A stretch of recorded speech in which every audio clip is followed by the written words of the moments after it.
அப்போஸ்தலனாகிய பவுல் கொரிந்தியருக்கு எழுதின முதலாவது நிருபம் 11ஆம் அதிகாரம் முதலாவது வசனத்தை நாம் வாசிக்க கேட்போம். நீங்களும் திறந்து வைத்துக் கொள்ளுங்கள், வாசியுங்கள். இந்த வசனத்திலிருந்து இன்றைய தியானத்தை நாம் தொடங்குகிறோம். அப்போஸ்தலனாகிய பவுல் கொரிந்தியருக்கு எழுதின முதலாவது நிருபம் 11ஆம் அதிகாரம் முதலாவது வசனம்.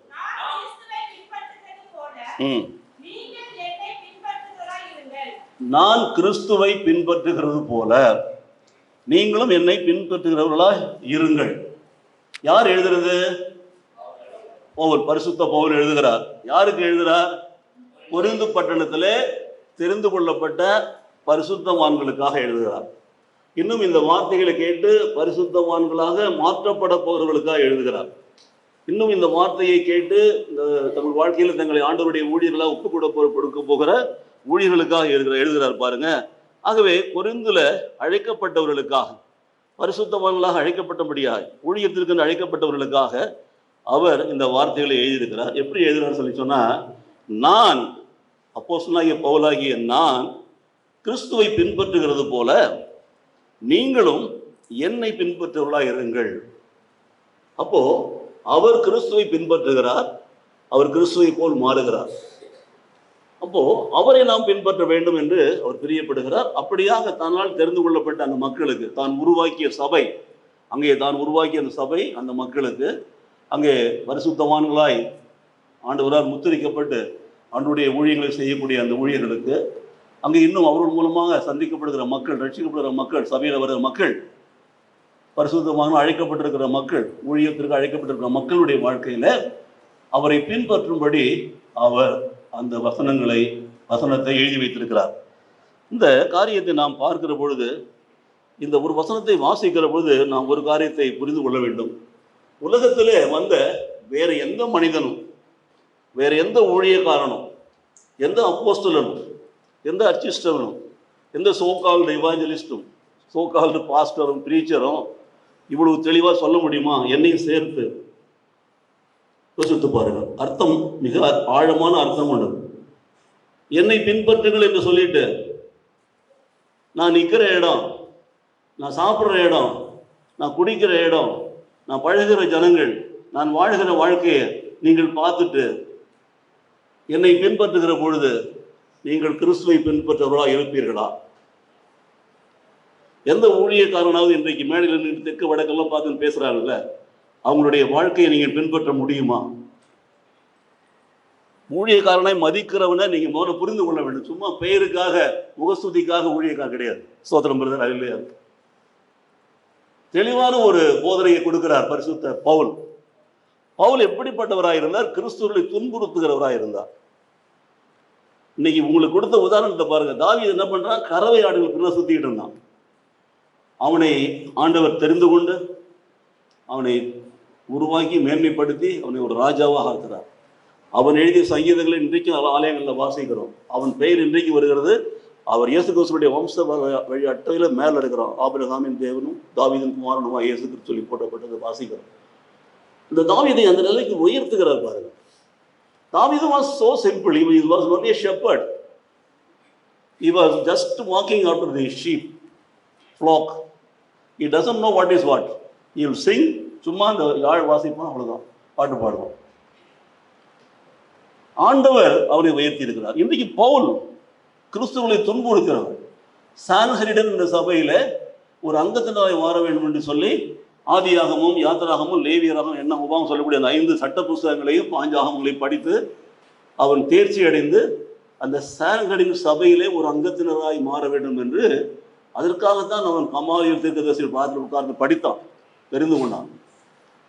அப்போ இந்த கிறிஸ்துவை அவங்களுக்கெல்லாம் பிடிக்கல. ஆசாரியர்களும் அந்த சரிசெயல் பரிசெயல்கள் தான் அவரை பிடிச்சி கொலை செஞ்சாங்க. வாசிச்சு காட்டணும் அன்னைக்கு.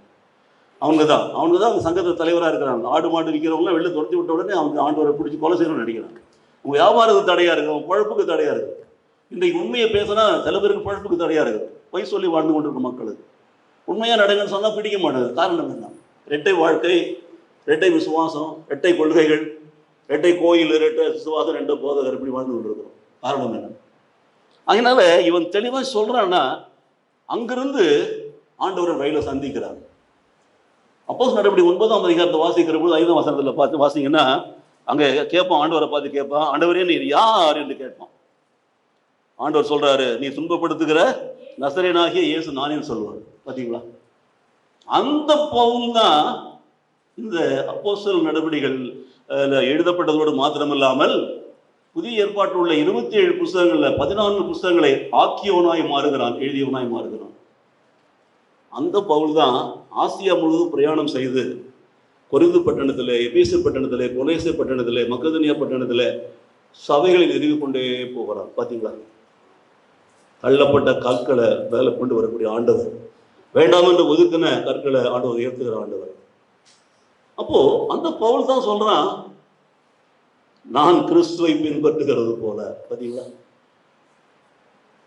அவருடைய சாட்சி உள்ள வாழ்க்கையை நீங்க பார்க்க வேண்டும் என்று சொன்னால், அப்போஸ்தலர் நடவடிக்கை 9ஆம் அதிகாரத்துல, 22ஆம் அதிகாரத்துல, இன்னும் 26ஆம் அதிகாரத்துல அவனுடைய சாட்சி அவன் சொல்றான். அவன் சொல்லுகிற பொழுது தன்னை குறித்து சொல்றான், நியாய பிரமாணத்தின்படி குற்றம் சாட்டப்படாதவர் என்று சொல்லி. பாத்தீங்களா? ஆண்டவர் இயேசு கிறிஸ்து அப்படித்தான் இருந்தார். அதனால்தான் நான் கிறிஸ்துவை பின்பற்றுகிறது போல நீங்களும் பின்பற்றுகள் சொல்றாங்க. இன்றைக்கு நம்மளால சொல்ல முடியுமா, நான் வேத வார்த்தைகளின்படி தான் நான் வாழறேன், என் மனைவியோட உறவு கொள்றேன், வேற பெண்களை நான் பார்க்கறதே கிடையாது, வேற பெண்கள் எல்லாம் ஒழுங்கா நான் சகோதரியா தாயா மதிக்கிறேன் அப்படின்னு நம்மளால சொல்ல முடியுமா? வேத வார்த்தையின்படி தான் நடக்கிற, ஊழியம் செய்யறேன், வேத வார்த்தையின்படி தான் வியாபாரம் பண்றேன், வியாபாரத்துல கள்ளம் இல்லை, கபடம் இல்லை, வேத வார்த்தையின்படி தான் சபைக்கு வர, ஆராதனைக்கு முந்தி கொள்றேன், வேத வார்த்தையின்படி தான் காணிக்கை கொடுக்குறேன், என்னை பின்பற்றுன்னு சொல்ல முடியுமா? எல்லாருக்கும் புரியும் நினைக்கிறேன். தமிழ் தான் பேசுறேன், புரியுதா? சொல்ல முடியுமா? என்னை பின்பற்றுங்க, நான் கோயிலுக்கு 8:45 ஆராதனைக்கு 10:45 வரேன், என்னை பின்பற்றுங்க, சொல்ல முடியுமா?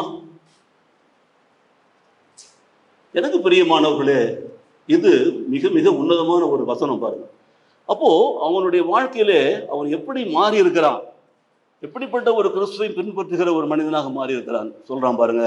அதன் மூலம் அவன் நமக்கு சொல்லக்கூடிய செய்தி என்னவென்று பார்த்தீங்கன்னா, நான் கிறிஸ்துவை பின்பற்றுகிறது போல நீங்களும் என்னை பின்பற்றுங்க. ஆண்டவர் சொந்த வாழ்க்கையில் அதுதான் சொன்னார், நானே வழி சத்தியம் ஜீவன் சொன்னாரு, என்னை பின்பற்றுங்கன்னு சொன்னார். கலப்பை எடுத்துக்கொண்டு என் பின்னா வாங்கன்னு சொன்னார். வழி இதுவேன்னு சொல்லி பேச பரிசுத்த ஆவியை கொடுத்திருக்கிறார். முன்னாடி அவர் போயிருக்கிறார், பாத சுவடுகள் இருக்கிறது, footprints of Lord Jesus Christ. So அந்த பாத சுவடுகள் அடி எடுத்து வச்சு நாம் போகணும், அவ்வளோதான். அப்போ சிலுவை நமக்கு லகுவாக இருக்குது, என் சுமை லகுவாக இருக்குது, என்னுடைய சுமை மெதுவாக இருக்கும். மத்தேயு 11:29 ஆண்டவர் அழைக்கிறார். நாம இன்றைக்கு அப்படி சொல்ல முடியுமா? அப்போ பவுல் தன் வாழ்க்கையை மாற்றி கொண்டுகிறான் பாருங்க. அவனால சொல்ல முடிகிறது, என்னை பலப்படுத்துகிற கிறிஸ்துவினாலே எல்லாவற்றையும் செய்ய எனக்கு பலன் உண்டுன்னு சொல்றார். என்னை ஒரு முள் குத்தி கொண்டே இருக்கிறது என்று ஆண்டவரிடத்தில் அவன் ஜெபிக்கிறான். குள்ளமா இருக்கிறான், கருப்பா இருக்கிறான், வழுக்க மண்டையா இருக்கிறான், படித்திருக்கிறான், அறிவு இருக்குது, ஞானியா இருக்கிறான், சார்ந்த போகிற அளவுக்கு பெரிய ஞானியா இருக்கிறான். ஆனா முக அழகு பார்க்கிற இந்த உலகம் இன்னைக்கு பாருங்க, ஒண்ணுமே இல்லைனாலும் ஒரு மேக்கப் பண்ணி இன்னும் ஸ்டைலாக காட்டி இல்லாதது இருக்கிற மாதிரி காட்டுறது ஒரு ஒரு மேக்கப் பாருங்க. ஆனால் அப்படிப்பட்ட அந்த பவுல், அவன் போனான்னா பசங்கள்லாம் கேலி பண்ணினே போவானுங்க, வழுக்க மாட்டான்னு சொல்லிட்டு. படம் போட்டுருக்காங்க, நான் பார்த்துருக்கிறேன். அவன் போயின்னு இருப்பான், அவனுக்கு பைத்தியக்கார மாதிரி பின்னால் செலுத்தின்னு துறைச்சினே போயின்னு இருப்பாங்க. பார்ப்பதற்கு அப்படிப்பட்ட ஒரு தோற்றம். அதை விட மோசம், அந்தி நேரம் இரவு நேரத்தில் கண்ணு தெரியல, கண்ணில் பார்வை இல்லை, மாலைக்கண் நோய். அதே நேரத்தில் பகலில் நடந்து போகிற ஊழியங்களில் காக்காய் வலிப்பு நோய், போயின்னு இருக்கும், கீழே விழுந்துருவான், காக்காய் வலிப்பு நோய் வந்துடும். பாருங்க, யோசித்து பாருங்க, எவ்வளவு பலகீனங்கள்ல அவன் ஊழியம் செய்கிறான், எவ்வளவு பலகீனங்கள்ல கிறிஸ்துவை முழுவதுமாய் பின்பற்றுகிறான். அப்போ பவுல் நம்ம ஒரு மாடல் என்று சொன்னால், வேத புஸ்தகத்தில் புதிய ஏற்பாட்டில் இயேசு கிறிஸ்துக்கு அடுத்தது பவுல் தான் ஒரு மாதிரியான ஆளை, வேற இன்னுமே ஆளை கிடையாது. அவன் சொல்றான் தெளிவாய், நான் கிறிஸ்துவை பின்பற்றுகிறது போல நீங்கள் பின்பற்றுங்க. ஊரா போயிட்டு வீடுகளில் தங்கிக்கிட்டு கூடாரம் அடிக்கிற தொழில், டென்ட் தொழிலை செஞ்சான். அன்னைக்கு அதுதான் வேலை, கூடாரம் தான் போடுவாங்க. யாரும் பர்மனெண்டா பள்ளம் வெட்டி காங்கிரீட் போட்டு பில்லர் போட்டு வீடு கட்ட மாட்டான். ஸோ ஹி இஸ் ஆல்சோ மேஸ்திரி மாதிரி தான். ஆனால் இன்றைக்கு நம்ம சபையில் இருக்கிற மேஸ்திரிங்கெலாம் வெளில போயிட்டாங்க. காரணம் என்ன? இந்த பிரதர் எப்போ தான் குறை சொல்லியே இருப்பாருன்னு சொல்லிட்டு. ஏன் நாங்களா கலவையில் கலக்கிறோம், அவங்க தான் கலக்க சொல்கிறாங்க, கலக்கிறோங்கிறோம். பிழைப்புக்காக ஒரு பிழைப்பு நம்ம செய்கிறோம். பிழைப்புக்காக திருடுறவனுக்கும் எதுக்கும் என்ன வித்தியாசம் இருக்கிறது? ஒன்றுமே கிடையாது. ஒரு உண்மையை நம்பி ஒருத்தன் ஒப்பிட்டு ஒரு வேலையை வாங்க முடியல நம்ம இந்த காலத்தில். ஏங்கிறான், திரிக்கிறான், அப்படித்தான் இருக்கணும், அப்படி தான் வாழ முடியும். எனக்கு பிரியமானவர்களே, அப்போ கிறிஸ்துவுக்கு நம்ம எங்கே சாட்சியாக இருக்கிறோம்? நான் சபைக்கு போறேன், அந்த ஜெருசலேம் சபைக்கு தான் போறேன்னு சொல்லிட்டு நீங்க வேலையில ஒழுங்கு இல்லைன்னா அவன் யார் மேல யாரை திட்டுவான்? எந்த இயேசு கிறிஸ்துவ தூஷிப்பான்? உன் இயேசு கிறிஸ்துவ உங்கள்கிட்டே வச்சுக்கன்னு சொல்லுவான். சொல்லுவான்னு சொல்ல மாட்டான். யோசித்து பாருங்க, யோசித்து பாருங்க. உன் இயேசு கிறிஸ்துவ உன்னிட்டே இருக்கட்டும். நாங்கெல்லாம் அப்படி இல்லைன்னு சொல்ல முடியாது. இப்ப சொல்லலாம் பாருங்க, கிறிஸ்துவர்களை அடித்து துன்புறுத்துவதற்காக அதிகாரம் பெற்றுக்கொண்டு அவன் போறதுதான். தமாஸ்கு போறவன்னா வழியில ஆண்டவர் சந்திக்கிறார், தெரிந்து கொள்றார். அப்போ ஆசியா முழுவதும் சபைகளை நிறுவுகிறான். புறஜாதியருக்கு அப்போஸ்தலரா போகிறான். 12 அப்போஸ்தலர், ஒரு அப்போஸ்தலர் காட்டி கொடுத்து தூக்கில் போட்ட பிற்பாடு வேற அப்போஸ்தலர் தெரிந்து கொண்டு கொடுப்பாங்க. சீட்டு போட்டு எடுத்துட்டாங்க மத்தியாச. ஆனால் தேவனுடைய சாய்ஸ் பவுல் தான் என்பதை நான் புரிந்து கொள்றோம். அந்த பவுல் தான் நான் கிறிஸ்துவை பின்பற்றுகிறது போல நீங்களும் கிறிஸ்துவை பின்பற்றுவது சொல்றாரு. நம்மளால பின்பற்ற முடிகிறதா? யோசித்து பாருங்க. அது போல நம்ம கிறிஸ்துவை பின்பற்ற முடியுமா நம்முடைய வாழ்க்கையில? முடியாது. காரணம் என்ன? அவன் அந்த சாட்சியை சொல்றா, நீ துன்பப்படுத்துகிற நசரேயனே இயேசு நானே என்று சொன்ன உடனே அவன் தன்னை ஒப்பு கொடுக்கிறான் பார். அவன் துன்பப்படுத்துகிற இயேசுதான் என்பதை உணர்ந்த பிற்பாடு அந்த வேலையை விட்டுட்டான். கிறிஸ்துவர்களை பிடிக்கிறது, அடிக்கிறது, உதைக்கிறது விட்டுட்டான். இப்ப இயேசு பின்னால போறான். மனுஷர்களை பிடிக்கிறவனா அவனை மாற்றுகிறார். அவன் தான் சொல்றான், என்னை நீங்கள் பின்பற்றுங்கள் என்று சொல்லி. நம்முடைய வாழ்க்கையில நம்மால் அப்படி சொல்ல முடியுமா? வீட்டில் போன பிற்பாடு அப்போஸ்தலர் நடவடிக்கை 9:22-26 வாசிச்சு பாருங்க. பவுலின் சாட்சி இங்கே சொல்லப்பட்டிருக்கும். ஆண்டவர் உங்களோடு கூட பேசுகிற காரியங்களை புரிந்து கொள்ளுங்கள். ஆகவே ஆண்டவர் ஒருவரை தெரிந்து கொள்கிறார் என்று சொன்னா ஒருவரை அழைக்கிறார், என்னை பின்பற்றி வா என்று சொல்றார். மத்தேயு வரி வசூல் பண்ணிட்டு இருந்தான். சுங்க வரி வசூல் பண்ற டாக்ஸ் கலெக்டரா இருக்கிறான். ஸோ வசூல் பண்ற மையத்தில் உட்காந்து பணம் வசூல் பண்ணிட்டு இருக்கிறான். ஆண்டவர் அந்த வழியா வரார். அவனை பார்க்கிறார், நீ என்னை பின்பற்றி வான்னு சொன்னார். அவன் அப்படியே அந்த கலெக்ஷன், அந்த நோட் புக்கு, அந்த அக்கௌண்ட்டு எல்லாத்தையும் அப்படியே விட்டுட்டான். அப்படியே விட்டுட்டு என்ன பண்ண, ஆண்டவரை பின்பற்றி போனான். அவன் தான் 12 அப்போஸ்தலர் ஒருத்தர் இருக்கான். அவன் தான் அந்த இதை எழுதியிருக்கான் பாருங்க, மத்திய சுவிசேஷத்தை எழுதியிருக்கிறார். ராஜ்யத்தின் சுவிசேஷம் என்று சொல்லி அவன் எழுதுறான். அதுபோல கடற்கரை ஓரமா பேசினே போறாரு. மீன் பிடிக்கிறவர்கள் வலைகளை அலசி கொண்டிருக்கிறாங்க. அவங்கள பார்த்து என் பின்னே வாருங்கள், உங்களை மனிதர்களை பிடிக்கிறவனா மாற்றுவேன்னு சொல்றாரு. அவங்க வலைகள் எல்லாம் அப்படியே போட்டுட்டு எல்லாத்தையும் போட்டுட்டு என்ன பண்ணாங்க, ஆண்டவர் பின்னால வந்தாங்க. அப்போ அவர் அழைக்கிறவர்கள் எல்லாம் அவரை போல் மாற வேண்டும் என்று சொல்லிதான் ஆண்டவர் பிரியப்படுகிறார். அவர் போகிற பாதையிலே போகணும், அவர் காட்டுகிற வழியிலே நடக்கணும், அவர் சொல்கிறபடி செய்யணும். அப்போ என்னை பின்பற்றி வான்னு சொல்லி உங்களையும் என்னையும் அழைத்தது உண்மை என்று சொன்னால் நாம் அவரை பின்பற்றி வருகிறோமா? ஆண்டவரே கொஞ்சம் யோசிச்சு பாருங்க, இந்த மாதிரி என்ன கூப்பிட்டு நான் எப்படி சாப்பிடுவேன்? காலையில் 9 மணிக்கு வேலைக்கு போய் சாயந்தரம் வேலை செய்து அந்த சாப்பாடு, அதனால அதுக்கப்புறம் நான் வந்து பார்க்குறேன் அப்படின்னு சொல்லுவீங்களா? இல்லை, இந்த தொழிலை விட்டுட்டு வந்துட்டேன்னா என் பழைப்புக்கு என்ன வழி? நிறைய பேருடைய பழைப்பு இன்னைக்கு அப்படி தான் ஆயிடுச்சு. கிடையாது, எல்லாருடைய பழைப்புமே ஓட்டினாதான் பழைப்பு, வெட்டினாதான் பழைப்புன்னு நினைச்சிட்டு இருக்கிறோம். ஆண்டவர் பிழைக்க வைக்க மாட்டார்னு நம்ம தயாரா இல்லை. எந்த இயேசு கிறிஸ்துவ நீங்க ஏற்றுக்கிட்டீங்க? எந்த இயேசு கிறிஸ்துவ நீங்கள் விசுவாசிக்கிறீங்க? வேதம் தெளிவாய் சொல்லுகிறது, உங்களை அழைத்தவர் உண்மை உள்ளவர், அவர் உங்களுக்கு என்ன செய்வார்? அப்படியே செய்வார். அழைத்தவர் நம்மை கை விடுவாரா? பற்றி போடுவாரா? போட மாட்டார். ஆனால் நம்ம தயாரா இல்லை. நாம இதெல்லாம் முடிச்சு இன்னும் ஓய்வா இருக்கும்போது நம்ம பார்க்கலாம் அப்படிங்கிறோம். எனக்கு பிரியமானவர்களே, நம்முடைய வாழ்க்கையில நடக்கிற ஒரு துக்கமான ஒரு செயல், ஒரு மரணமோ அல்லது ஒரு காரியமோ, இழப்போ, 1 நாள் 2 நாள் 1 வாரம் 2 வாரம் இருக்கலாம். ஆனால் அதற்காக நாம் என்ன செய்யறதில்லை, பிழைப்பை விடுறதில்லை. என்ன ஒரு தொழில் செய்யறோமோ அந்த தொழிலுக்கு போறோம், என்ன வருமானத்தை அதை தேடுறோம். ஆனால் ஆலயத்துக்கு மட்டும் வாங்கன்னு சொன்னா இல்லை இல்லை, அந்த வீட்டில் ஒரு சாவு இந்த மாதிரி இருக்குது, இப்போ நாங்கள் அது பண்றோம் சொல்லிட்டு இருக்கோம். ஆனால் வேற ஒரு வேலைக்கு கூப்பிட்டா உடனே போறோம். ஆண்டவரை ஆராதிக்கிறதுனால எங்களுக்கு என்ன ஆதாயம்? உங்களுக்கு தானே ஆதாயம். ஆண்டவரை தேடி வந்தீங்கன்னா கர்த்தர் உங்களுக்கு தானே ஆஸ்வதிக்க போறார், என்னையும் ஆஸ்வதிக்க போறார். உங்களை சத்தியத்தில் நடத்தணும். நீங்க சபையில் இருக்கிறீங்க, நீங்க வழி திரும்பி போகக்கூடாது. எப்படியாவது உங்களுக்கு 100 பாவம் செஞ்சீங்கன்னா அட்லீஸ்ட் 100 பாவம் செய்கிறவங்கள கொண்டு வரணுங்கிறது தான் எங்களுடைய பாடுகள், பிரயாசங்கள் எல்லாம். அப்போ எங்கள் வார்த்தையை நீங்கள் கேட்கணும், உதாசீனப்படுத்தி கொண்டு வாழ்ந்தீங்கன்னா அதுக்காக என்னை மதிக்க மாட்டேங்கிறாங்க, ஆண்டவரை நான் பேச மாட்டேன்னு சொல்லி இருக்க முடியுமா? சபையை நடத்த மாட்டேன் இழுத்து மூட முடியாது. எனக்கு கொடுத்த வேலையை நான் செஞ்சு தான் வேறு வழியில், whether you accept or not. அப்போ பவுல் அதை தான் புரிந்து கொண்டான், எல்லாத்தையும் விட்டுட்டு போயிட்டான். சான்ஹெரிடனாவது பெரிய சபையில் அங்கே தலைவராகிறது அது எல்லாம் ஒன்று வேணாண்டான். அவன் யூதனில் பெரிய யூதனாங்கிறது நல்ல ஞானியாக இருந்தான். இந்த வேலைக்கு போகிறான், ஒரு ஊராக போய் டென்ட் அடிச்சுட்டு சாப்பிட்டுக்கிட்டு மாலை நேரத்தில் ஜபாலயத்தில் பேசிக்கிட்டு அப்படியே மக்களை ஆதாயம் பண்ணி அப்படி தான் எல்லா ஊர்லேயும் சபையை நிறுவனம்னு நான் பார்க்குறோம்.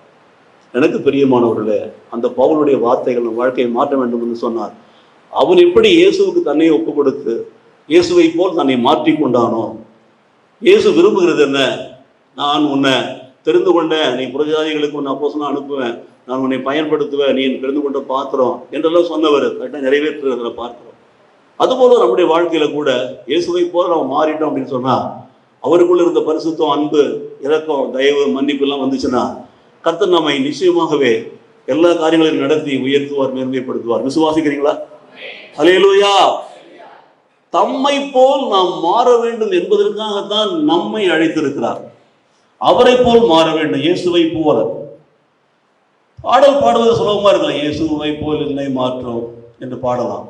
ஆனால் வாழ்கிற பொழுதுதான் அதனுடைய கஷ்டங்கள் தெரியும். பாருங்க, நம்முடைய அர்ப்பணிப்பு, நம்முடைய ஒப்பு கொடுத்தல், நம்முடைய தியாகம், இவைகள் எல்லாம் அதற்கு விலை. We have to pay for that. தேவனுடைய அழைப்புக்கு நாம் கொடுக்கிற பதில் அதுதான் விலை. என் தொழில், எனக்கு வந்த வழக்கு, எனக்கு வந்த அவமானம், என்னுடைய மனைவி இழந்தது, சமுதாயத்தில் ஒரு ஸ்டேட்டஸ் இழந்தது. நிறைய பாரம்பரிய சபைக்காரங்களாம் பார்த்தா, ஐயோ அவர் வந்துட்டாரு, அவர் பார்த்துட்டு போகக்கூடாது, காரியம் ஆகாதுமா. இன்னைக்கு அப்படிப்பட்ட மக்களை தான் உலகத்தில் பார்க்கிறோம். விசுவாசிகள் அவங்களதான். என்ன விசுவாசி? ஆண்டவர் ஊழிய செஞ்சீங்களே, ஆண்டவருக்கெல்லாம் போனீங்களே, ஏன் உங்க வாழ்க்கையில் நடந்தது? அதுதான் ஆண்டவர் சித்தம். அதை ஏற்றுக்கொள்றதும் நான் இருக்கிறேன். நீங்க கேள்வி கேட்டீங்கன்னா எப்படி பதில் சொல்ல முடியும்? பாருங்க, இதுதான் வாழ்க்கை. அப்போ ஆண்டவரை போல நான் மாறணும். ஆண்டவர் எவ்வளவு பாடுபட்டார், எவ்வளவு அவமானப்பட்டார்.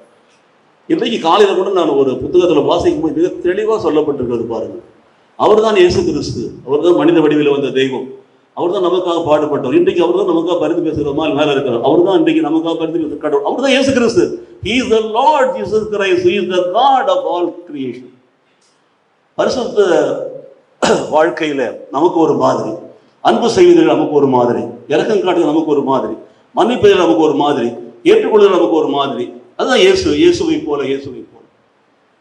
நம்முடைய வாழ்க்கையில அவரை போல் நாம் மாற வேண்டும் என்று விரும்புகிறார். நாம் கிறிஸ்துவை போல மாற வேண்டும் என்று சொன்னார்.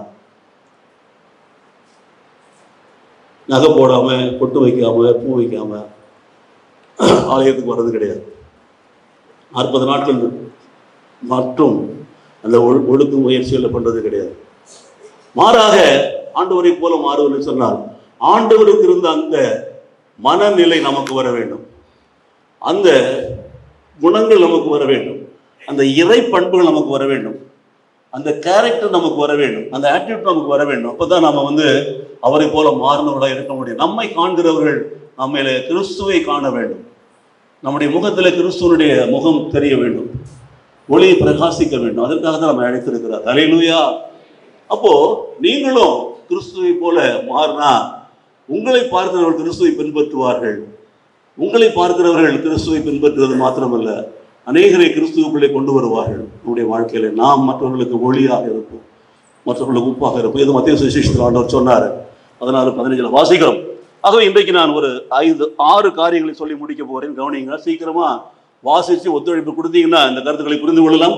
நீங்களும் கிறிஸ்துவை போல மாற வேண்டும் என்றுதான் கிறிஸ்து உங்களை அழைத்திருக்கிறார். அப்படி நீங்கள் கிறிஸ்துவை போல மாறினா பவுலை போல உங்களால் சொல்ல முடியும், நான் கிறிஸ்துவை பின்பற்றுகிறது போல என்னை நீங்கள் பின்பற்றுவது சொல்ல முடியும். அதற்காகத்தான் இயேசு நம்ம சபையில வைத்திருக்கிறார், சத்தியத்தை கொடுத்திருக்கிறார், விசுவாசிக்கணும். ஆகவே முதலாவது ஒரு காரியம், நீங்களும் கிறிஸ்துவை போல அன்பாயிருங்கள். அந்த அன்பு மாய்மாலமற்றதா இருக்கட்டும். அந்த அன்பு பிரதிபலன் எதிர்பார்க்காத ஒரு ஆகாப்பே அன்பாக இருக்கட்டும். நான் உங்களை பார்த்து சிரிச்சா நீங்க என்னை பார்த்து சிரிப்பீங்க. நான் உங்களுக்கு ஹலோ சொன்னா நீங்க எனக்கு ஹலோ சொல்லுவீங்க. நான் சோதனை சொன்னா நீங்க சோதனை சொல்லுவீங்க, இல்லைன்னா சொல்ல மாட்டீங்க. இதுதான் உலக வாழ்க்கை. இது மனிதனுடைய நிலை, மனித நீதி. இது என்னை நேசிச்சா நான் உங்களை நேசித்தா நீங்க நேசிப்பீங்க. நான் உங்களுக்கு அன்பு செஞ்சா நீங்க அன்பு செய்வீங்க. நான் நல்லவன் சொன்னா நீங்க நல்லவன் சொல்லுவீங்க. நான் உங்களோட உறவாடிக்கிட்டது உங்களுடைய குற்றங்கள்லாம் மறைச்சோன்னா நீங்க நல்லவன் சொல்லுவீங்க. இப்படி இருப்பீங்க. ஆனால் இது மனிதனுடைய நீதி. சாத்தானுடைய நீதி என்னன்னு கேட்டீங்கன்னா, நீங்க நன்மை செஞ்சாலும் அவன் தீமை தான் செய்வான், நீங்க அன்பா இருந்தாலும் அவங்க பகைப்பான். அது சாத்தானுடைய நீதி. ஆனா கடவுளின் நீதி, நாம் அவரை விட்டு விலகி போனாலும், அவரை விட்டு தூரமாய் போனாலும், அவர் நம்மை தேடி விசாரித்து நம்மை அன்பு செய்கிறவர், நம்மை அரவணைக்கிறவர். அவர் தான் சொல்றாரு. இப்போ வாசிங்க யோவான் சுவிசேஷம் 13ஆம் அதிகாரத்துல 34, 35 வசனம் வழக்கமா வாசிக்கிற ஒரு வசனம் தான். அதுல நீங்க புரிந்து கொள்ள வேண்டிய, கோடிட்டு குறிக்க வேண்டிய விஷயம், நீங்களும் கிறிஸ்துவை போல அன்பாயிருங்கள். இப்போ வாசிங்க. ஒருவரில் ஒருவர் அன்பாயிருங்கள்.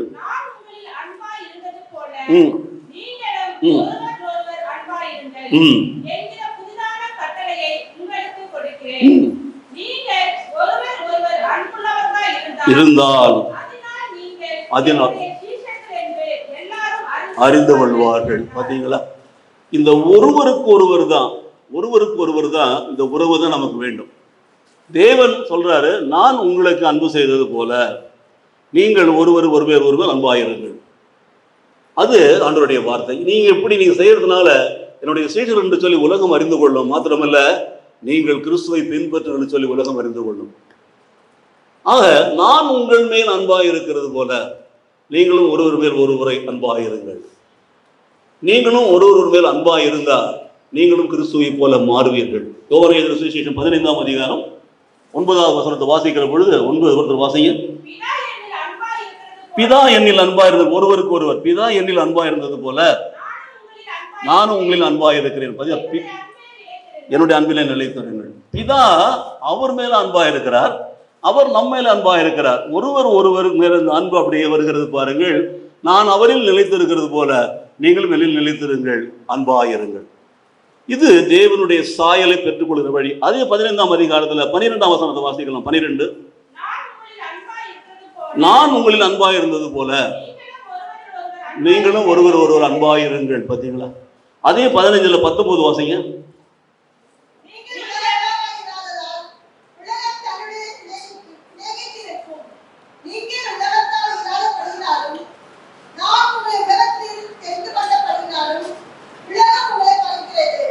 இப்போ அந்த ஒருவரில் என்று அந்த எக்ஸ்சேஞ்ச் வரக்கூடியது பாருங்க.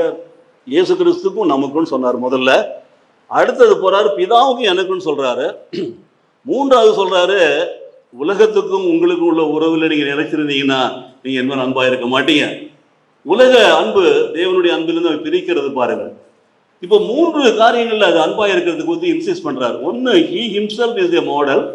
Then what is his love for Father God, அதை சொல்றாரு. மூன்றாவது, what about the love for world, உலக அன்பு. உலகத்தினால தான் இன்னைக்கு வீணா போயிட்டு இருக்கிறோம் எல்லாருமே. இந்த உலக அன்பு, உலக சிநேகம் நம்மை கெடுக்கிறது, தேவ சிநேகத்தில் நம்மை பிரித்து எடுக்கிறது. தேவனுக்கு உண்மையான அன்பை நம்ம செலுத்த முடியல. அதான் காரணம். அதான் சொல்றாரு, நீங்கள் உலகத்தை சார்ந்தவர்களாக இருந்தால் இந்த உலகம் உங்களை நேசித்திருக்கும். ஆனால் நீங்கள் உலகத்தை சார்ந்தவர்கள் அல்ல, நீங்கள் பரலோகத்தை சார்ந்தவர்கள். நீங்கள் என்னுடைய பிள்ளைகள், நீங்கள் உலகத்தை சார்ந்தவர்கள் அல்ல. அப்போ நீங்க பரலோகத்தை சார்ந்தவர்கள் சொல்லி என்னைக்கு நீ நினைக்கிறீங்களோ அப்போதான் நீங்க இயேசு கிறிஸ்துவை போல அன்பா இருக்க முடியும். இப்போ சொல்லுவாங்க, இந்த அன்பெல்லாம் நீங்க தனியா வச்சுக்கோங்க, எங்க வீட்டுல நாங்களாம் இப்படி தாம்பிங்க. காரணம் என்னவென்று சொன்னால், நீங்க எல்லாம் குண்டு செட்டில குதிரை ஓட்டி குட்டி போட்டு பழகிட்டீங்க. இவெல்லாம் கம் அவுட். கிணத்து தவளைகள், கிணத்துல இருக்க தவளை சொல்ல ஏதாவது உலகம் நினைச்சிட்டு கத்திட்டு கிடக்காது. மழை தேங்கி நினைச்சா தண்ணி இருக்குல்ல, மழை தேங்கி மரத்தடியில குளங்கட்டிகள், அங்க தவளை கத்தும். அதுதான் உலகம் நினைச்சிட்டு இருக்கும். வெயில் அடிச்சு தண்ணி வத்தி போயிடுச்சுன்னா அது உலகம் காலி. இருக்கிற இடத்துல நாம நினைக்கிறோம், ஆனால் இந்த உலகம் நமக்கு சொந்தமே ஆடுங்க. இதை சொந்தப்படுத்தி நம்ம வாழணும்னு நினைக்கிற பொழுதுதான் இதன் மேல் பற்று வைக்கிறோம். இதற்காக ஒரு போலி வாழ்க்கை வாழ்கிறோம். இதற்காக கிறிஸ்துவின் உண்மையான அன்பை இழக்கிறோம். இதற்காக ஒருவரை பகைக்கிறோம். ஒருவர் மேல் ஒன்று இல்லாமல் இருக்கிறோம். இருந்தால் இந்த பணம், புகழ், பெருமை, மேட்டிமை. ஆகவே வேதம் தெளிவாய் சொல்லுகிறது, நீங்கள் ஒருவரில் ஒருவர் அன்பாய் இருந்தால் நீங்கள் என் சீஷர்கள் மாத்திரமல்ல, நீங்கள் என்னை பின்பற்றுங்கள் என்று சொல்லி உலகம் அறிந்து கொள்ளும். அப்போஸ்தலனாகிய பேதுரு இதை வேறு விதமாக எழுதுகிறார். 1 பேதுரு 4ஆம் அதிகாரம் 8ஆம் வசனம் வாசிப்போம். எல்லாவற்றுக்கும் மேலாக ஒருவரில் ஒருவர் ஊக்கமான அன்புள்ளவர்களாயிருங்கள். அன்பு திரளான பாவங்களை மூடும். இப்போ ஊக்கமான அன்பு, அது என்ன அன்பு பாருங்க, மோட்டிவேட்டிங் லவ். வெறும் அன்பு மாத்திரம் கிடையாது. நான் நேசிக்கிற love that should motivate you to love me. எனதிலிருந்து புறப்படுகிற அந்த அன்பு உன்னிடத்துல 2 மடங்காக புறப்பட்டு வர வேண்டும். நான் உன்னை உற்சாகப்படுத்துகிறேன் to love God not to other people. அப்போ அந்த ஊக்கமான அன்பு நமக்குள்ள வந்துச்சுன்னா எல்லாவற்றுக்கும் மேலாக தேவனை மாத்திரம் நம்ம அன்பு செய்வோம். அப்போ நாம் அவரோடு கூட அன்பா இருக்கிற பொழுது அந்த அன்பை நாம் மற்றவர்களுக்கு கொடுப்போம். பாருங்க, உலக பிரகாரமான காரியங்கள் நம்மை சேதப்படுத்தாது. அதனால நமக்கு எவ்வளவு பேர் எவ்வளவு துரோகம் பண்ணியிருந்தாலும், நம்மளை எவ்வளவு ஐகத்தனம் பண்ணியிருந்தாலும், பேரை கெடுத்திருந்தாலும், நம்ம நஷ்டப்படுத்திருந்தாலும், அன்பு சகல பாவங்களையும் என்ன பண்ணும்? மூடும். விசுவாசிக்கிறீங்களா? மூடிடும். இன்னும் ஒரு வசனத்தை வாசிக்கலாம். யோவான் எழுதின நிருபம் 1 யோவான் 3ஆம் அதிகாரம் 23ஆம் வசனம்.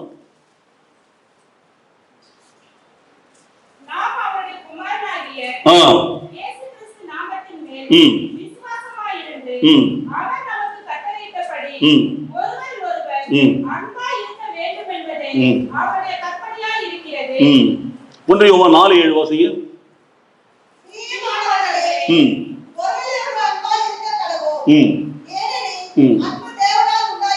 அன்பு தேவனால் உண்டாயிருக்கிறது, அன்புள்ள எவனும்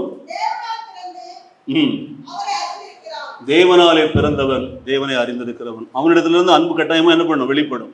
ஆகவே நாம் கிறிஸ்துவை போல் மாற வேண்டும் என்று சொன்னால், நம்மை காண்கிறவன் நம்மை கிறிஸ்துவை காண வேண்டும் என்று சொன்னால், நீங்களும் கிறிஸ்துவை போல அன்பாயிருங்கள். ஹல்லேலூயா. இப்ப 2வது கருத்துக்கு போங்க. தேவன் இரக்கம் உள்ளவராய் இருக்கிறார், நாம் இரக்கம் உள்ளவர்களாய் இருக்க வேண்டும். நம்மள இரக்கம் இருந்தா எல்லாவற்றையும் நாம் ஏற்றுக்கொள்வோம். நம்மிடத்தில் இரக்கம் இல்லாததுனாலதான் நாம் என்ன செய்யறோம்? ஒரு பிடிவாதமான மேல்நிலையிலே நிற்கிறோம். நாம் இறங்கி போக தயாரா இல்லை. we don't have இரக்கம் இல்லை. இரக்கத்தை குறித்து ஆண்டவர் சொல்றாரு. நல்ல காரியம் கவனித்து வாசிப்பாருங்க. லூக்கா எழுதின சுவிசேஷம் 6ஆம் அதிகாரம் 36ஆம் வசனம்.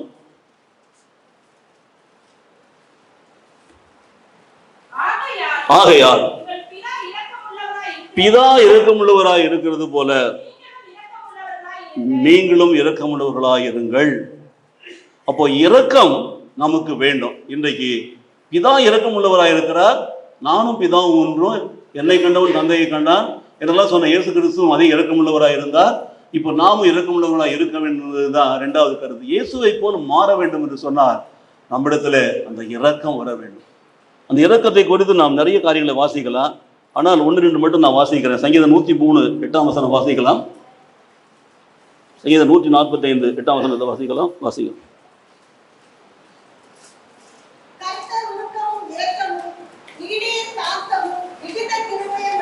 பிதா இரக்கமா இருப்பது போல. அடுத்தது 145:8 வாசிங்க.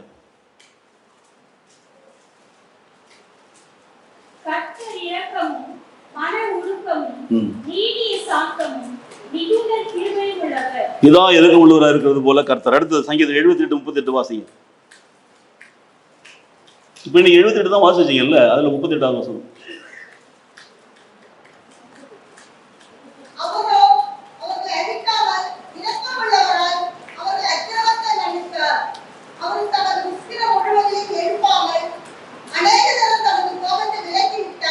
தேவனுடைய இரக்கத்தை குறித்து நாம் ஆதியாகமத்திலே வாசிக்கிறோம். விலக்கப்பட்ட மரத்தின் கனியை தின்றால் நீங்கள் சாகவே சாவீர்கள் என்று சொன்ன தேவன், அந்த மக்கள் ஆதாம் ஏவாள் விலக்கப்பட்ட மரத்தின் கனியை தின்ற பொழுது அவருடைய ஆன்மாவுக்கு மாத்திர மரணத்தை கொடுத்து அவர்களை சரீரத்தை சாகடிக்காமல் அவர்களை காக்கும் வண்ணமாக ஒரு விருதத்தை அடித்து அதனுடைய தோலிலிருந்து ஆடையை பின்னி அவர் நிர்வாணத்தை மூடி அவர்களை வெளியில் அனுப்பினார் கர்த்தர். அதுதான் தேவன் இரக்கமுள்ளவர் என்பதற்கு முதலாவது செய்த காரியம். இரக்கமுள்ளவர் என்பதற்கு முதலாவது செய்த காரியம். அந்த காலத்திலிருந்து ஒவ்வொரு காலகட்டத்திலையும் தன்னுடைய ஜனங்களை மீட்கும்படி, அவர்களை வழி நடத்தும்படி அவர் மோசே போன்றவர்களை, யோசுவா போன்றவர்களை, நியாயாதிபதிகளை, அப்புறம் ராஜாக்களை எல்லாம் நியமித்தார், தீர்க்கதரிசிகளை கொண்டு வந்தார். ஆனால் தேவனே கடைசியாக கீழே இறங்கி வந்தார் பாருங்க. அதுதான் இரக்கத்தினுடைய உச்சகட்டம். தன்னுடைய ஜனங்களின் பாவங்களிலிருந்து மீட்கும்படி தண்டனை தாம் ஏற்றுக்கொள்ளும்படியாக. ஆகவே அவர் இரக்கமுள்ளவராக இருக்கிறார். கர்த்தராக இயேசு கிறிஸ்து இரக்கமுள்ளவராக இருக்கிறார். ஆகவே நீங்களும் இரக்கமுள்ளவராக இருக்கணும் என்பதை நீங்க உலகத்தில் நாம் பார்க்கிறோமா? சக மனிதர்களோடு, நம்முடைய சொந்த பந்தங்களோடு இன்றைக்கு இந்த சாவு இல்ல துக்க காரியம், நல்ல காரியம்னா பங்காளி, உறமுறையா, மாமா, மச்சான் முதல்ல நிக்கிறீங்களா? ஒரு பிரச்சனை வரும்போது நீங்க அந்த உண்மையான அன்போடு பழகுறீங்களா? ஐயோ எங்க மாமா அவரு, ஐயோ எங்க தம்பி அவர், போறீங்களா? போக மாட்டீங்க. இதெல்லாம் மேடைக்கும் பந்திக்கும் இல்லைன்னா முகஸ்துதிக்கும் தான் அந்த உறவுகளை பார்க்கிறோம். ஆனால் தேவனுடைய உறவு பிதாவிடத்திலும் தொடங்குறது, இயேசு கிறிஸ்து வழியாக பூமியில வந்தது. இன்றைக்கு நீங்கள் இரக்கமுள்ளவராக இருந்தீங்கன்னா இயேசுவை போல நீங்கள் மாறுவீர்கள் என்பதை மறந்துவிடவே கூடாது. இயேசுவின் இரக்கத்திற்கு ஒரு காரியம், அவரை பிடிக்க வருகிறார் திருடரை போல. ஒரு கெத்செமனே தோட்டத்தை ஜெபித்து விட்டு வருகிற பொழுது, இதோ என்னை காட்டி கொடுக்க வந்துட்டான், நான் போறேன், என் வேலை வந்து என்று வருகிறார், தன்னையே ஒப்பு கொடுக்கிறார். ஆனால் அந்த நேரத்தில் பிடிக்க வந்தவர்களுடைய ஒரு ஆளுடைய காதை பேதுரு விட்டுகிறதை பார்க்கிறோம். இயேசு அந்த காதை எடுத்து அப்படியே ஒட்டி வைக்கிறார். பார்த்தீங்களா, தன்னை துன்புறுத்த பிடித்து கொண்டு சித்திரவதை போற வந்தவனுக்கு அவர் இரக்கத்தை காண்பிக்கிறார், இரக்கம் உள்ளவர்கிட்ட சொல்லி. பார்த்தீங்களா, ஆண்டவருடைய காரியம் அதுதான். ஆனால் நாம என்ன பண்ணுவோம்? சொல்லுங்க ஆண்டவரை, வெட்டிட்டு வரோமோ, ஒரு வார்த்தை சொல்லுங்க, அவனை தொலைச்சு கட்டிடுறான், யாரும் தெரியுமில்ல, என்னுடைய திறமையை நான் காட்டுறேன், என் வேலையை காட்டுறாங்க. அதான் சொன்னார் ஆண்டவர் பிலாத்துக்கிட்ட, பரலோகத்துல உனக்கு கொடுக்கப்படவில்லை என்று சொன்னா உன் இடத்துல என்ன இருக்காது? ஒரு அதிகாரம் இருக்காதான்னு சொன்னார். கொடுத்தவர் அவர் தாங்கிறார். எல்லாம் பரலோகத்துல இரக்கம் அங்கிருந்து வருகிறது. அப்போ அவர் இரக்கம் உள்ளவராக இருக்கிறப்போ நாம் இரக்கமா இருக்கிறோமா? நம்ம கூட வேலை செய்யறவங்க, நம்ம கூட வசிக்கிறவங்க, நம்ம கூட இருக்கிறவங்க மேல இரக்கம் காட்டுறோமா? நம்முடைய குடும்பத்துல மற்ற பிள்ளைகள்ல அந்த இரக்கம் வராது. வைராக்கியம், பிடிவாதம் இருக்கும், பெருமை இருக்கும், வீட்டுமை இருக்கும். நான் தான் இரக்கங்கிறது ஈவு கூட கிடைக்காது. ஆனால் இயேசுவை போல மாறுகிற மக்கள் வாழ்க்கையில இரக்கம் வர வேண்டும். நீங்களும் இரக்கமா இருந்தீங்கன்னா, இயேசுவை போல் மாறினீங்கன்னா, நீங்கள் சொல்ல முடியும், நான் கிறிஸ்துவை பின்பற்றுகிறது போல நீங்கள் என்னை பின்பற்றுங்கள் என்று சொல்ல முடியுமா? கரங்களை தட்டுவோமா? மூன்றாவது, தேவன் சொல்றாரு, நான் பரிசுத்தராக, நீங்க என்ன வருங்க? பரிசுத்தரா இருங்கள். நல்ல கவனியா, அன்பு சொன்ன, இரக்கம் சொன்ன, மூன்றாவது பரிசுத்தம். நான் பரிசுத்தராய் இருப்பது போல நீங்கள் பரிசுத்தராய் இருங்கள். ஒரு வசனத்தை தேடி வாசிக்க பார்க்கலாம். அடிக்கடி சொல்ற வசனம்.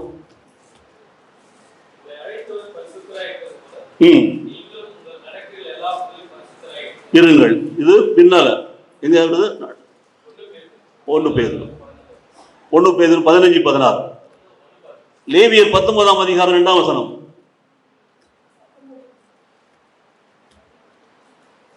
லேவியர் 11ஆம் அதிகாரம் 44-45 வசனம். லேவியர் 20ஆம் அதிகாரம் 7, 8, 26 வசனங்கள். இதெல்லாம் பரிசுத்தத்தை குறித்து பழைய ஏற்பாடு சொல்லப்பட்டிருக்கிறது.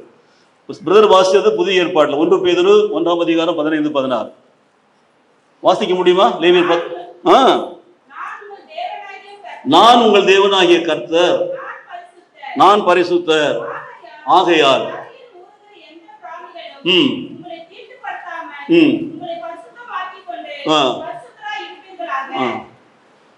பரிசுத்தராய் இருப்பீர்களாக. நான் பரிசுத்தர் ஆகையால் நீங்கள் பரிசுத்தராய் இருப்பீர்களாக. இதுதான் நீங்க முடிக்க வேண்டிய காரியம். நான் பரிசுத்தராய் இருப்பது போல நீங்கள் பரிசுத்தராய் இருங்கள். இப்ப லேவியர் 11 வாசிக்கலாம். 44-45. நான் உங்கள் தேவனாகிய கர்த்தர், நான் பரிசுத்தர் ஆகையால்.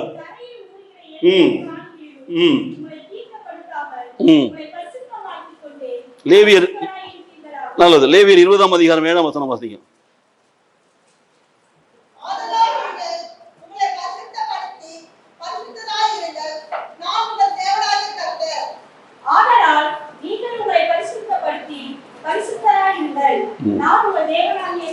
எட்டாம் வசனம் வாசிக்கும்.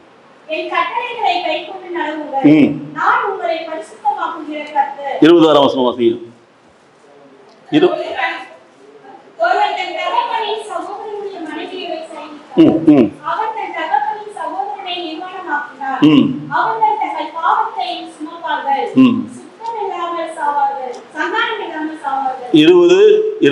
சரிதானா? இப்போ கர்த்தராகிய நான் பரிசுத்தராக இருக்கிறபடினாலே இந்த பரிசுத்தம் நம்முடைய வாழ்க்கையில வருகிற பொழுது நம்மை தேவசாயலாக மாற்றுகிறது. சங்கீதம் 22 3ஆம் வசனம் வாசிக்கலாம். எடுத்து வாசிங்க. சின்ன பிள்ளைங்களும் சங்கீத புத்தகம் எடுத்து வாசிங்க, சும்மா உட்காந்துக்காதீங்க. சங்கீதம் 22 எடுத்து வாசிங்க. கர்த்தர் மேய்ப்பராக இருக்கிறார், தாட்சி அடி. அதுல 3ஆவது வசனம் என்ன? வாசிடா. 22:3 எடுக்கிறது கஷ்டமா இருக்கா?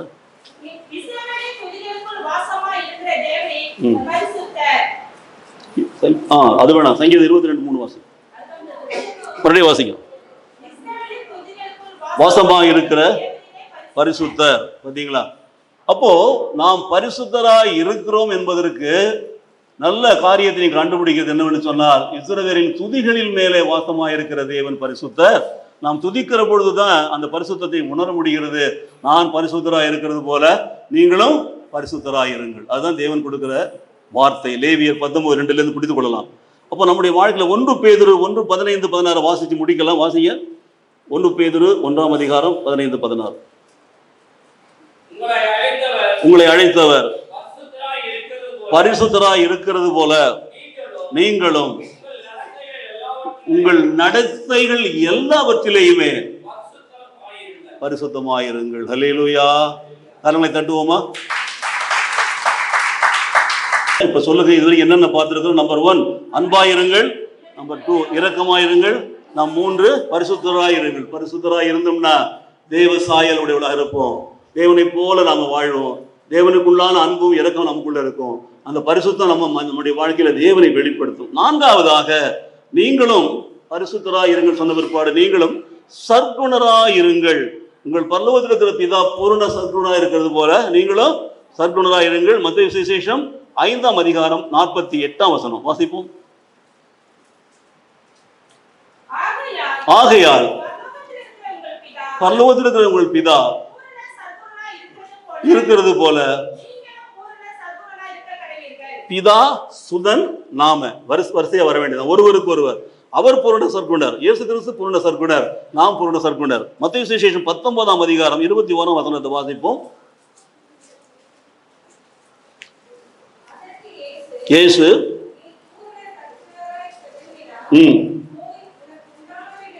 போய் உனக்கு உண்டானவற்றை விட்டு தரித்திரருக்கு கொடு, அப்பொழுது பரலோகத்துல பொக்கிஷம் உண்டாயிருக்கும். பாத்தீங்களா? நீங்கள் பூரண சற்குணராய் இருப்பதற்கு என்ன ஒரு அடையாளம் என்று பார்த்தா, உனக்கு உண்டான எல்லாவற்றையும் விட்டு தரித்திரத்துக்கு கொடுத்துட்டு வா, அப்போ பரலோகத்துல உனக்கு பொக்கிஷம் உண்டாயிருக்கும். பரலோகத்துல பொக்கிஷம் இருந்தா நம் சொத்து எங்க இருக்கிறது?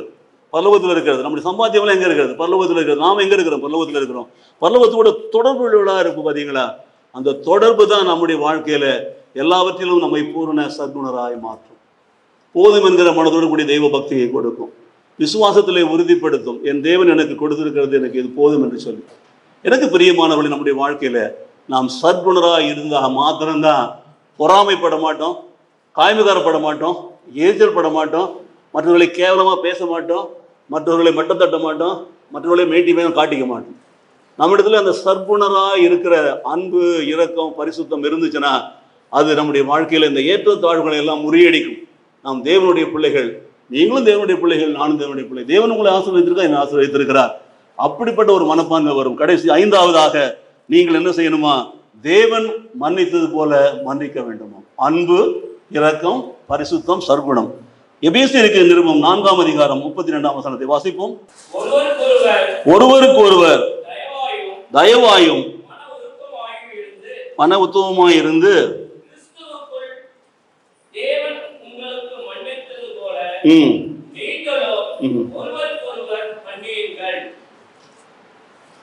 கிறிஸ்து மன்னித்தது போல நீங்களும். அப்போ ஒருவருக்கு ஒருவர் மன்னியுங்கள். மன்னிக்கிற ஒரு பண்பு உங்களை இயேசுவை போல மாற்றும் என்பதை மறந்து விடாதீர்கள். மத்தேயு சுவிசேஷம் 18ஆம் அதிகாரம் 35வது வசனத்தை வாசிப்போம். தப்பிதங்களை மனப்பூர்வமாய் மன்னியாமற் போனால் உங்கள் பரமபிதாவும் உங்களுக்கு என்ன பண்ண மாட்டார்? அப்படியே செய்வார். மன்னிக்கிறது தேவனுடைய பண்பு. இன்றைக்கு மன்னித்திருந்தோம் என்று சொன்னால் நமக்குள்ள இந்த ஏற்றத்தாழ்வுகள் பேட்டுமைகள்லாம் வராது. மன்னிக்கிற ஒரு பண்பு இல்லாததுனால்தான் நீயா நானா என்று சண்டை போடுறோம். நம்முடைய தீரத்தை வீரத்தெல்லாம் காட்ட நினைக்கிறோம், நம்முடைய திறமையை காட்ட நினைக்கிறோம். அப்போ நாம தேவனுக்கு மேன்மையானவர்களாய் மாறிடும். தேவன் மன்னிக்க சொல்றாரு, அன்பு செய்ய சொல்றாரு, இறக்க கட்ட சொல்றாரு, பரிசுத்தமா இருக்க சொல்றாரு. இவர் தன்னுடைய திறமையை வீரத்தை காட்டினார்னா என்ன யோசித்து பாருங்க. மன்னிக்கிறது தேவனுடைய பண்பு. இயேசுவை போல் மாறுவதற்கு நீங்கள் மன்னிக்க வேண்டும். கடைசியாக நான் சொல்றேன், எல்லாம் எழுந்து நில்லுங்க. தூங்குறவங்களை எழுந்து நின்றா உங்களை நிக்க வச்சாதான் சரியா வரும். கடைசி காரியத்தை நாம் கற்றுக்கொள்ள வேண்டும். இயேசு கிறிஸ்து அன்பா இருந்தது போல் நம்ம என்னவா இருக்கணும்? எல்லாரும் எழுந்து நில்லுங்க. அன்பா இருந்தது போல் நம்ம என்னவா இருக்கணும்? இயேசுவை போல நம்மை மாற்றிக்கொள்ள வேண்டும், மாற வேண்டும். அப்பதான் பவுலை போல சொல்ல முடியும். 2, இயேசு கிறிஸ்துவை போல இரக்கமுள்ளவர்களாக நாம் இருக்க வேண்டும். நாம் இரக்கமுள்ளவர்களாக இருந்தால் தான் இயேசு கிறிஸ்துவை மாற்றிக்கொள்ள வேண்டும். இயேசு கிறிஸ்துவை போல நாம் பரிசுத்த உள்ளவர்களாக இருக்க வேண்டும்.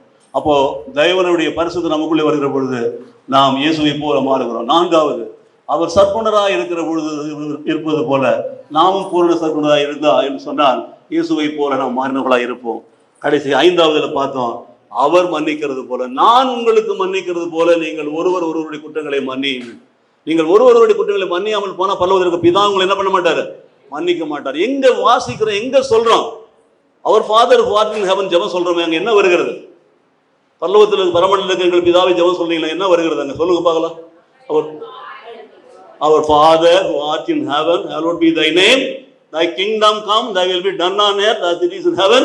Give us this day our daily bread and forgive us our trespasses as we forgive those who trespass against us. And lead us not into temptation, but deliver us from evil. அதான் பிடிச்சிருக்கு. ஃப்ரெண்டே evil தானே, எப்படி விடுறது? அவர் delivery பண்றது நம்ம தயாரா இல்லை. He wanted to deliver you from evil, but you don't want to leave the devil. You want to live with the devil. Devil of everything. பெருமை, மேட்டிமை, உயர்வு, தாழ்வு. அதனால தான் அன்பு இல்லை, இரக்கம் இல்லை, பரிசுத்தம் இல்லை, சர்க்குணரா இல்லை, மன்னிக்கிறவர்களா இல்லை. கடைசியாக ஒன்று சொல்லுகிற, இயேசு கிறிஸ்து உங்களை என்னை எப்படி ஏற்றுக்கொண்டார்? நான் பாவிகளா இருக்கவங்களை ஏற்றுக்கொண்டாரா? அப்ப சொன்னாரா, நீ என்னப்பா அங்க போய் அந்த சினிமா கூடல கலர் டிக்கெட் வித்த, இங்க போய் திருடி தின்ன, அங்க அதை சொல்லிட்டு வர ஆண்டவர் இயேசு என்னை மன்னின்னு சொன்னோன்னு இல்லை மன்னிக்க முடியாது, நீ சாதாரண ஆளு கிடையாது, நீ என்னென்ன பாவம் செஞ்சிருக்க தெரியுமா? சொன்னாரா? சொல்லவே இல்லை. நம்ம எப்போ எங்க எப்படி இருந்தோமோ அப்படி என்ன பண்ணிட்டாரு? ஏற்றுக்கொண்டார். தன் மகன் அப்படியே குடித்து வெறித்து மாட்டு பண்டி தின்றதை தின்னுட்டு பன்னியோடு அது படுத்து தூக்கிட்டு பன்றியினுடைய நாத்தத்தோட வீட்டுக்குள்ளாரு வந்தா அவர் அவனை கட்டி அணைத்தார் பாருங்க. That is love of God, father's love, தேவனுடைய அன்பு. அப்போ அவர் நம்ம எப்படி ஏற்றுக்கொண்டாரோ அப்படித்தான் நம்ம ஒருவரை ஏற்றுக்கொள்ள வேண்டும். ஏற்றுக்கொள்வோமா? கடைசியான காரியம் அதான். இன்றைக்கு ஒருத்தர் அப்படி ஏற்றுக்கொண்டோம் என்று சொன்னால் நான் நீ என்ற மனப்பான்மை வராது, வேற்றுமை வராது. நாம் கிறிஸ்துவர்களாக இருப்போம், கிறிஸ்துவின் பிள்ளைகளாக இருப்போம். மாறாக நாம் என்ன பண்றோம்? பிசாசின் கூட்டமாக இருக்கிறோம். தற்பெருமை, மேட்டிமை, தங்களை முன்வைக்கிறது, மேட்டிமைப்படுத்தி காட்டுறது, தங்களை உயர்வாய் காட்டுறது, 10 பேரோட நான் கெட்டிக்காரன் காட்டுறது, இந்த மாதிரி தனமெல்லாம் பிசாசின் தனங்கள். எடுத்து வாசிப்போம். ரோமர் 15ஆம் அதிகாரம் 7ஆம் வசனம், கடைசி வசனம் அதான் வாசிக்கிறேன். கடைசியாக நீங்கள் ஒருவர் ஏற்றுக்கொள்ளுங்கள். எப்படி ஏற்றுக்கொள்ள வேண்டும்? தேவனுக்கு மகிமை உண்டாக கிறிஸ்து நம்மை ஏற்றுக்கொண்டது போல நீங்களும் ஒருவர்